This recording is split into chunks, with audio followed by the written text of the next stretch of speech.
नेपाल दर्पणमा साथी जानुका दुवाडीसँगै मदन पौड्यालको नमस्कार। नेपाल दर्पण उज्यालो रेडियो नेटवर्क काठमाडौँमा 90 मेगाहर्जसँगै देशभरिका विभिन्न एफएम स्टेशनहरूबाट तथा मोबाइल एप्लिकेसन र अनलाइनबाट संसारभर एकसाथ प्रसारण भइरहेको छ।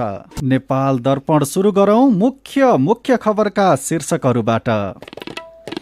थप 6,734 जनामा कोरोना भाइरसको संक्रमण पुष्टि, सक्रिय संक्रमितको संख्या 30,000 नाग्यो। कोरोना विरुद्धको खोपको कुनै अभाव नरहेको स्वास्थ्य मन्त्रालयको भनाई। प्रदेश नम्बर 2 को स्थायी राजधानी र नाम टुङ्गियो। राजधानी जनकपुर धाम र नाम मधेस राख्ने प्रस्ताव पारित। स्थानीय तहको चुनावका लागि तत्काल मिति घोषणा गर्न गाउँपालिका, नगरपालिका र जीसस महासंघको माग। संवैधानिक व्यवस्था अनुसार नै चुनाव गर्ने देउवा र प्रचण्डको प्रतिबद्धता। कोभिड महामारीका बेला विश्वका धनी व्यक्तिको सम्पत्ति दोब्बरले बढ्यो। विपन्नतामा बाँचिरहेका झन गरिबीतिर धकेलिएको एक प्रतिवेदनको निष्कर्ष। र ए डिभिजन लिगमा एनआरटीले जावला खेललाई 2-0ले हरायो। एएफसी कपमा मछिन्द्रले श्रीलङ्काको ब्लू स्टारसँग खेल्ने। हेलो रेडियो नेटवर्कबाट प्रसारण भइरहेको नेपाल दर्पणमा अब सुनौ पूरा खबर। नेपालमा थप 6,734 जनामा कोरोना भाइरसको संक्रमण पुष्टि भएको छ। पीसीआर र एन्टिजेन गरी 17,465 जनामा गरिएको परीक्षणमा 6,734 जनामा संक्रमण पुष्टि भएको स्वास्थ्य मन्त्रालयले जनाएको छ। अब नेपालमा कोरोनाका सक्रिय संक्रमितको संख्या 30,877 रहेको छ। गएको 24 घण्टामा कोरोनाका कारण 3 जनाले ज्यान गुमाएका छन्। यो सहित नेपालमा अहिलेसम्म कोरोनाका कारण ज्यान गुमाउनेको संख्या 11,623 जना पुगेको छ। गएको 24 घण्टामा 547 जना कोरोना संक्रमित निको भएका छन्। यस्तै 24 घण्टामा 1,43,360 जनाले कोरोना विरुद्धको खोप लगाएका छन्। यो सहित नेपालमा कोरोना विरुद्धको खोप लगाउनेको संख्या 2,81,08,860 जना पुगेको छ। यसमध्ये 1,58,95,838 जनाले एक मात्रा र 1,22,13,032 जनाले दुवै डोज खोप लगाएका स्वास्थ्य मन्त्रालयले जनाएको छ। यस्तै स्वास्थ्य तथा जनसङ्ख्या मन्त्रालयले कोरोना विरुद्धको खोपको कुनै अभाव नरहेको जनाएको छ। स्वास्थ्य तथा जनसङ्ख्या मन्त्री विरोध खतिवडाले अझै 4 करोड डोज खोप मौजदात रहेको जानकारी दिनुभएको छ। सरकारले खोप अभाव नरहेको बताए पनि नागरिक भने खोपको पहुँचभन्दा बाहिर छन्। अझै 40% नागरिक खोपबाट वञ्चित छन्। छुटेकालाई खोप दिने तथा बढी भिडभाड हुने क्षेत्रमा नियमित खोप सञ्चालन गर्ने तयारी रहेको स्वास्थ्य मन्त्रालयले जनाएको छ। मोरङमा आज बिहान भएको पत्रकार सम्मेलनमा मन्त्री खतिवडाले कोभिड-19 विरुद्ध खोप अभियान उच्च प्राथमिकताका साथ सञ्चालन भइरहेको जानकारी दिनुभयो। उहाँले खोप अभियान 7वटै प्रदेशमा तालिका बनाएर अझ प्रभावकारी रूपमा सञ्चालन गर्ने सरकारको नीति रहेको बताउनुभयो। स्वास्थ्य मन्त्री खतिवडाले खोप पर्याप्त मौजदात रहेकाले कुनै पनि समस्या नरहेको र छुटेकालाई लगाउन आग्रह गर्नुभयो। छुटेकाहरूका लागि नियमित खोप कार्यक्रमसँगै बुस्टर डोज खोपको अभियान यसै हप्तादेखि सुरु भएको छ। काठमाडौँका 17 ठाउँबाट आजदेखि अग्रपंक्तिमा खटिनेलाई खोपको बुस्टर मात्रा दिन थालिएको छ। प्रदेश नम्बर 2 को स्थायी राजधानी र नामको टुङ्गो लागेको छ। स्थायी राजधानी जनकपुर धाम र नाम मधेस राख्ने प्रस्ताव 2/3 पारित भएको हो। कुल 104 सदस्य रहेको प्रदेश 2 सभाको आजको बैठकमा 79 जना सहभागी थिए, जसमध्ये नाम मधेसको पक्षमा 80 र स्थायी राजधानी जनकपुर धामको पक्षमा 78 मत परेको छ। प्रदेश सभामा आज भएको मतदानमा सभामुख सरोज कुमार यादवले प्रदेशको स्थायी राजधानी जनकपुर धाम र नाम मधेस 2/3 पारित गरिएको र अन्य प्रस्ताव अस्वीकृत भएको घोषणा गर्नुभएको हो। प्रदेश सभामा रहेका सबै दल जनकपुर धामलाई राजधानी बनाउन सहमत थिए, तर पर्सा र आसपासका सांसद भने वीरगञ्जको अडानमा थिए। दोस्रो पटकको प्रयासमा प्रदेश 2 को स्थायी राजधानी कायम भएको हो। यससँगै 2076 चैत 3मा मतदान हुँदा राजधानीको टुङ्गो लाग्न सकेको थिएन। अब प्रदेश नम्बर 2 को स्थायी राजधानी जनकपुरको केन्द्र भई उत्तरमा ढल्केवर, पूर्व पश्चिम लोकमार्ग, पूर्वमा कमला नदी, पश्चिममा मिथिला माध्यमिक परिक्रमा सडक र दक्षिण नेपालको सिमाना कायम रहनेछ। 7वटा प्रदेश मध्ये अब प्रदेश नम्बर 1 को नाम टुङ्गो लाग्न बाँकी छ। गाउँपालिका राष्ट्रिय महासंघ नेपाल, नेपाल नगरपालिका संघ र जिल्ला समन्वय समिति महासंघले तत्काल पालिकाको चुनावको मिति घोषणा गर्न माग गरेका छन्। स्थानीय सरकारका प्रतिनिधिमूलक यी संस्थाले आज संयुक्त विज्ञप्ति निकालेर तत्काल पालिकाको चुनावी प्रक्रिया थाल्न सरकार र निर्वाचन आयोगसँग आग्रह गरेका हुन्। समयमै चुनाव नभएमा पालिका प्रमुख र वडाध्यक्षहरूले गर्दै आएका सिफारिस लगायतका कामहरू अवरुद्ध हुने र यसले लोकतन्त्र र संघीय शासन प्रणालीप्रति नै नकारात्मक प्रभाव पार्न सक्ने विज्ञप्तिमा उल्लेख छ। संविधानले जनप्रतिनिधि बिनाको स्थानीय सभा र कार्यपालिकाको व्यवस्था नगरेको र म्याद थपको पनि व्यवस्था नगरेकाले समयमै चुनाव गर्नुको विकल्प नरहेको तीनवटै संस्थाको ठहर छ। निर्वाचन आयोगले आउँदो वैशाखमा चुनाव गर्न सिफारिस गरे पनि सरकारले चुनावको मिति तोकेको छैन। प्रधानमन्त्री शेरबहादुर देउबा र नेकपा माओवादी केन्द्रका अध्यक्ष पुष्पकमल दाहाल प्रचण्डबीच आज भेटवार्ता भएको छ। प्रधानमन्त्री निवास बालुवाटारमा भएको भेटमा संवैधानिक व्यवस्था अनुसार नै स्थानीय तहको चुनाव गर्नेबारे देउबा र प्रचण्डबीच छलफल भएको छ। साथै थप आवश्यक छलफल गर्न सरकार सञ्चालनका लागि गठित राजनैतिक समन्वय समितिको भोलि बिहान 9 बजे बैठक बालुवाटारमा बोलाइएको छ। देउबा र प्रचण्डबीचको भेटमा स्थानीय तहको चुनाव लगायतका विषयमा छलफल गर्न भोलि राजनैतिक समन्वय समितिको बैठक बोलाउने निर्णय भएको प्रचण्डको सचिवालयका सदस्य तथा अखिल क्रान्तिकारीका पूर्व अध्यक्ष रमेश मल्लले ट्विट गरी जानकारी दिनुभएको छ।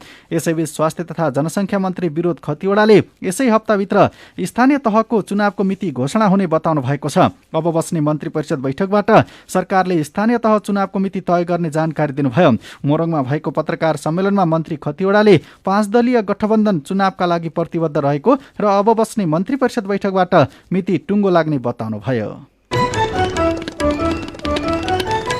पशुपतिमा धर्मशाला सञ्चालनका लागि बतास समूहसँग गरिएको सम्झौता खारेज गर्न छानबिन समितिले सिफारिस गरेको छ। धर्मशाला भाडामा लिएर महँगोमा होटल चलाएको भन्दै आलोचना भएपछि संस्कृति पर्यटन तथा नागरिक उड्डयन मन्त्री प्रेम आलेको प्रस्तावमा पशुपति क्षेत्र विकास कोषको सञ्चालक परिषदले गठन गरेको छानबिन समितिले बतास समूहसँगको सम्झौता खारिज गर्न सिफारिस गरेको हो। छानबिन समितिका संयोजक तथा कोषका कोषाध्यक्ष नारायण सुवेदीले संस्कृति मन्त्रालयका सचिव तथा परिषदका सदस्य महेश्वर नेउपानेलाई प्रतिवेदन बुझाउनु भएको हो। आज मन्त्रालयमा आयोजित पत्रकार सम्मेलनमा कोषाध्यक्ष सुवेदीले विभिन्न कारण देखाएर सम्झौता खारेज गर्न समितिले सिफारिस गरेको बताउनुभयो। छानबिन समितिको प्रतिवेदनले पनि अधिकार प्राप्त निकायको स्वीकृति बिना सम्झौता गरेको, बतासँग मात्रै मिल्ने मापदण्ड बनाएर ठेक्का गरेकाले मिलेमतो भएको हुन सक्ने देखिएको, सम्झौता विपरीत बेड संख्या दर रेट राखेर धर्मशाला सञ्चालन गरिएको, स्वीकृति बिना संरचनाहरू थप गरिएको, धर्मशालाभित्र विभिन्न कार्यालयहरू राखेको, समयमै भाडा नबुझाएको लगायतका कारण देखाएर सम्झौता रद्द गर्न भनेको हो।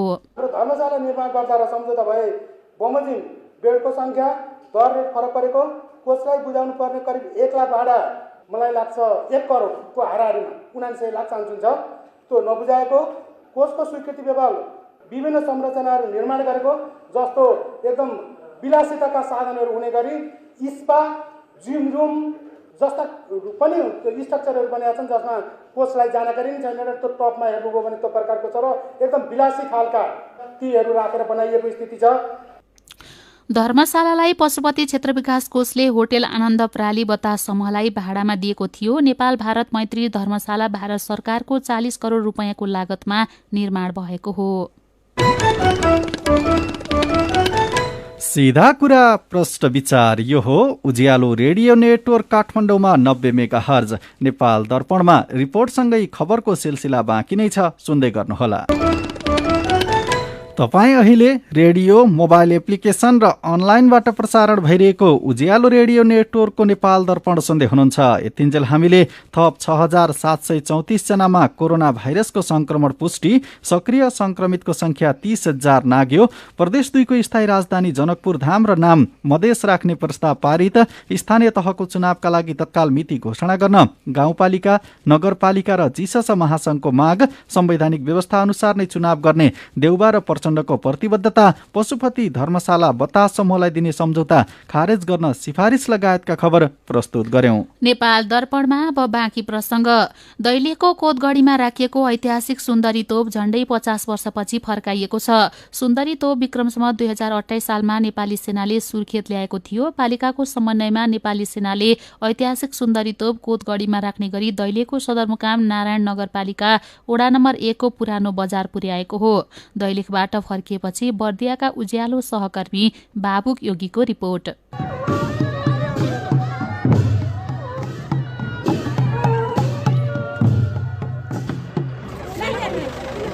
पञ्चे बाजा र ढाल तरबार सहितको सांस्कृतिक टोली टाकटुके र लाखे नाच सँगै मालपोत कार्यालय नजिक पुग्यो। बाजा गाजा झाँकी र र्याली निस्किएपछि एकैछिनमा दैलेख सदरमुकाममा स्थानीय बासिन्दाको ठूलो भिड लाग्यो। नेपाली सेना र दैलेखको इतिहाससँग जोडिएको ऐतिहासिक सुन्दरी तोप 50 वर्षपछि पुनः दैलेख फर्काइएपछि खुसी हुँदै स्थानीय 83 वर्षीय त्रिवीर बुढा र प्रभा सिजापति। बडो राम्रो लागेको बाबु, हाम्रो दिन हाम्रो सम्भव फल अलिकति पाइयो। सेनाले दैलेख जिल्लामा रहेको रानी तोप 2028 सालमा विविध सुरक्षाका कारणले सुर्खेत लगिएको थियो। सुर्खेतबाट दैलेख भित्राइँदैछ। त्यो हाम्रो शासनले हाम्रो पुस्ताले नै यहीँ भित्राएकोमा एकदम खुसी लागेको छ। 50 वर्षपछि आइपुग्यो। विक्रम सम्वत 2028 सालमा दैलेखमा भोकमरी हुँदा ज्वाला दल गुल्मसँगै सुरक्षाका लागि भन्दै नेपाली सेना र स्थानीयवासीले सुन्दरी तोपलाई बोकेर सुर्खेत ल्याएका थिए। 28 वर्षको उमेरमा सुन्दरी तोप बोकेर सुर्खेत पुर्याउने 25 जना मध्येका एक 78 वर्षीय गगन बहादुर शाही खुसी हुँदै सुन्दरी तोप हेर्न पुग्नु भएको थियो। मेरो हातले लिएका आउँ त आज आयो, उही दिन रोएर लिएका आज खुसी भएँ म। यहाँबाट जिनी त्यो तोप लिएछन् चुब्रा फाले, हामीले जिनी साका बानेर कानमा राखेको बोकेर जिनी लिएका हामी 25 जनाले अगाडि तान्ने पछाडि लडा लाग्यौँ, अगाडि तान्ने पछाडि जिनी हामी खिच्ने, यस्तो हामीले सुर्खेत पुर्यायौँ। दैलेखका राजनीतिक दल, पालिका, नागरिक समाजले दैलेखको पर्यटन विकासमा टेवा पुर्याउनका लागि कोतगढीमा तत्काल सुन्दरी तोप ल्याउन माग गरेका थिए। नेपाली सेनाको संरक्षणमा रहेको ऐतिहासिक सुन्दरी तोप नेपाली सेनाको पश्चिम कमान्ड हेडक्वार्टर सुर्खेतबाट दैलेख पठाइएको हो। ऐतिहासिक सुन्दरी तोप दैलेखको कोतगढीमा राख्नुपर्ने भए पनि पुनर्निर्माणको काम सकिन अझै केही महिना लाग्ने भएकाले अहिले दैलेखको इन्द्रदल गुल्ममा राखिएको छ। गुल्मका गुल्मपति दिनेश लामा पल्टनसँग रहेको र 28 सालमा चाहिँ पल्टन यहाँबाट सुर्खेत झर्ने बेलामा त्यो आफूसँगै लगेर गएर चाहिँ तल स्थानान्तरण गरेको सुर्खेतमा लगेको त्यही तोप चाहिँ अहिले हामीले चाहिँ सुन्दरीले चाहिँ फिर्ता लिएर छौँ। नेपाली सेनाको पश्चिम कमान्ड सुर्खेत हेडक्वार्टरबाट ऐतिहासिक सम्पदालाई संरक्षण र प्रबन्धन गर्नका लागि स्थानीयको माग अनुसार ऐतिहासिक सुन्दरी तोप दैलेख लगिएको हो। नारायण नगरपालिका वडा नम्बर 1 का वडा अध्यक्ष तीर्थनारायण श्रेष्ठ सुन्दरी तोप ल्याइसकेका छौँ। अब भित्र व्यवस्थित तरिकाले अब रेलिङ बनाएर हुन्छ कि त्यसलाई स्टेज बनाएर वरिपरि रेलिङ लगाएर हामी त्यसलाई एकदम सुन्दरीलाई सुन्दरता बढाउने गरेर अझ बेहुली सिँगारीले गरेर हामी दैलेखमा दशैंको टीका लगाउन सुरु गरिने परम्परा रहेको थियो।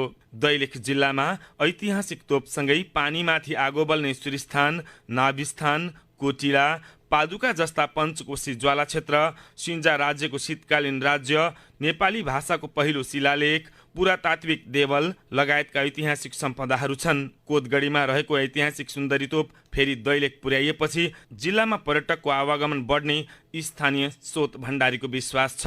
तोप यहाँबाट सुर्खेत लगेको थियो, त्यसलाई अब सरकारको चाहिँ एउटा सहयोगमा हाम्रो जिल्लामा ल्याउन हामी चाहिँ सक्षम भयौँ। यसको मतलब चाहिँ यो त अब पौराणिक कालमा अब राणा शासनमा यो लडाइँमा प्रयोग हुने चिज हो भन्ने कुरा आउँछ। कोतगढी भन्ने ठाउँ छ हाम्रो, यहाँ कोतगढीमै नै थियो पहिला यो। श्रम रोजगार तथा सामाजिक सुरक्षा मन्त्री कृष्ण कुमार श्रेष्ठले आफ्नो 100 दिने कार्यकालमा भएका काम र उपलब्धिको विवरण आज सार्वजनिक गर्नुभएको छ। उहाँले वैदेशिक रोजगारी सहजीकरण, आन्तरिक रोजगारी प्रवर्धन, सेवा प्रवाहमा सहजीकरण, संगठन व्यवस्थापन र विस्तार, सामाजिक सुरक्षा मुख्य 5 बुँदामा विभिन्न 35 वटा विवरण सार्वजनिक गर्नुभएको हो। यस्तै आजै शहरी विकास मन्त्री रामकुमारी झाँक्रीले कार्यभार सम्हालेपछिका 100 दिन गरेका कामको प्रगति विवरण सार्वजनिक गर्नुभयो। मन्त्रालयमा आज भएको पत्रकार सम्मेलनमा मन्त्री झाँक्रीले 37 बुँदे कार्यप्रगति विवरण सार्वजनिक गर्नुभएको हो। उहाँले पनि नीतिगत व्यवस्थापन, विभिन्न आयोजना र कार्यक्रममा भएको काम सार्वजनिक गर्नुभएको हो। पछिल्लो 3 वर्षमा अर्धवार्षिक तथ्याङ्क हेर्दा आम्दानीतर्फ क्रमशः धनात्मक अवस्था देखिएको छ। त्यही अवधिको समग्र खर्चमा भने उतार चढाव देखिएको छ। सरकारको समग्र आम्दानी तथा खर्च विवरण अनुसार आर्थिक वर्ष 2076-77 को पुस मसान्तसम्म राजस्व सङ्कलन कुल लक्ष्यको 38.95% रहेकोमा आर्थिक वर्ष 2077-78 मा 41.73% रहेको थियो। यस्तै चालु आर्थिक वर्ष 2078-79 को पुस मसान्तसम्म 45.9 .91% राजस्व सङ्कलन भएको छ। यो अघिल्लो आर्थिक वर्षको त्यही अवधिको तुलनामा 4.18%ले बढी हो। अर्धवार्षिक खर्चतर्फ भने पछिल्लो 3 आर्थिक वर्षको अवस्था हाराहारीमा रहेको छ। आर्थिक वर्ष 2076-77 को पुस मसान्तसम्म पुँजीगत खर्च 14.89% रहेकोमा आर्थिक वर्ष 77-78 को त्यही अवधिमा 14.40 भएको थियो। यस्तै चालु आर्थिक वर्ष 2078-79 को पुस मसान्तसम्म पुँजीगत खर्च 13.44% भएको छ। यो अघिल्लो आर्थिक वर्षको त्यही अवधिको तुलनामा 0.96% कम हो। प्रतिस्थापन बजेट ल्याउनु पर्ने आवश्यकता र मध्य असोजपछि मात्र बजेट कार्यान्वयनमा आएको कारणले पुँजीगत खर्च अपेक्षाकृत हुन नसकेको अर्थ मन्त्रालयले जनाएको छ। समीक्षा अवधिको चालु र वित्तीय खर्चमा भने केही उतार चढाव देखिएको छ। सीधा कुरा प्रश्न विचार यो हो उज्यालो रेडियो नेटवर्क काठमाडौँमा 90 मेगाहर्ज, नेपाल दर्पणमा मेरो पनि भन्नु छ सँगै खबरको सिलसिला बाँकी नै छ, सुन्दै गर्नुहोला। विभिन्न रेडियो स्टेशनबाट मेचीदेखि महाकालीसम्म र मोबाइल एप्लिकेसन तथा अनलाइनबाट संसारभरि एकसाथ प्रसारण भइरहेको नेपाल दर्पणमा तपाईंलाई फेरि स्वागत छ। अब बाँकी खबर। नवलपरासीको परासी र सुनवल औद्योगिक क्षेत्रका उद्योगहरूले बेहोर्दै आएको विद्युत आपूर्तिको समस्या समाधान हुने भएको छ। नेपाल विद्युत प्राधिकरणले Gandak Parasi 33 KB double circuit र बुटौल ज्यामिरे सुनवल 33 केबी सिंगल सर्किट प्रसारण लाइन निर्माण सम्पन्न गरी सञ्चालनमा ल्याएसँगै नवलपरासी र सुनवल औद्योगिक क्षेत्रका उद्योगले बेहोर्दै आएका विद्युत आपूर्तिको समस्या समाधान हुने भएको हो। अब त्यहाँका उद्योगले आलोपालो उद्योग सञ्चालन गर्नुपर्ने बाध्यता पनि हट्ने छ। नेकपा एमाले कोरोना संक्रमणलाई ध्यानमा राखेर 25 जना भन्दा धेरैको उपस्थितिमा पार्टी तथा जनसंगठनका कार्यक्रम नगर्न निर्देशन दिएको छ। पछिल्लो समय सकारात्मक लयमा रहेको शेयर बजार आज पनि बढेको छ। शेयर बजार परिसूचक नेप्से आज 20.69 अङ्कले बढेर 2947.44 बिन्दुमा पुगेको छ।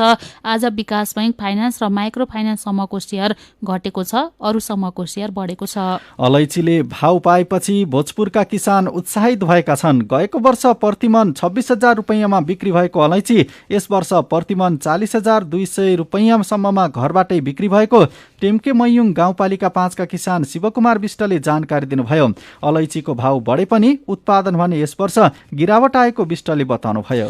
अवैध रूपमा भारततर्फ लैजान लागेको जडीबुटी नवलपरासीबाट प्रहरीले बरामद गरेको छ। सरावल गाउँपालिकाको बुजहवाबाट भन्सार कार्यालयको टोलीले लोड भइरहेको अवस्थामा भारी मात्रामा जडीबुटी बरामद गरेको प्रहरीले जनाएको छ। हरेक वर्ष पौष शुक्ल पूर्णिमादेखि माघ शुक्ल पूर्णिमासम्म 1 महिना विधिपूर्वक गरिने स्वस्थानी व्रत एवं माघ स्नान आजदेखि सुरु भएको छ। पौष शुक्ल चतुर्दशीको दिन हात गोडाका नङ काटी स्नान गरी शुद्ध वस्त्र पहिरिएर यसको सुरुवात हुन्छ। बिहान माघ स्नान गरी नित्य मध्याह्नकालमा महादेवको पूजा गरिन्छ। बेलुकी स्कन्द पुराणको केदार खण्ड अन्तर्गत माघ महात्माको कुमार अगस्त्यविद संवाद भएको श्री स्वस्थानी व्रत कथा सुन्ने सुनाउने परम्परा छ। आजैदेखि 1 महिनासम्म काठमाडौँको उत्तर पूर्वी भेगमा रहेको साँखुको साली नदीमा माघ स्नान सहित माधव नारायणको मेला हुने गर्छ। मेरो पनि भन्नु छ। आजदेखि स्वस्थानी व्रत कथा सुरु भएको छ।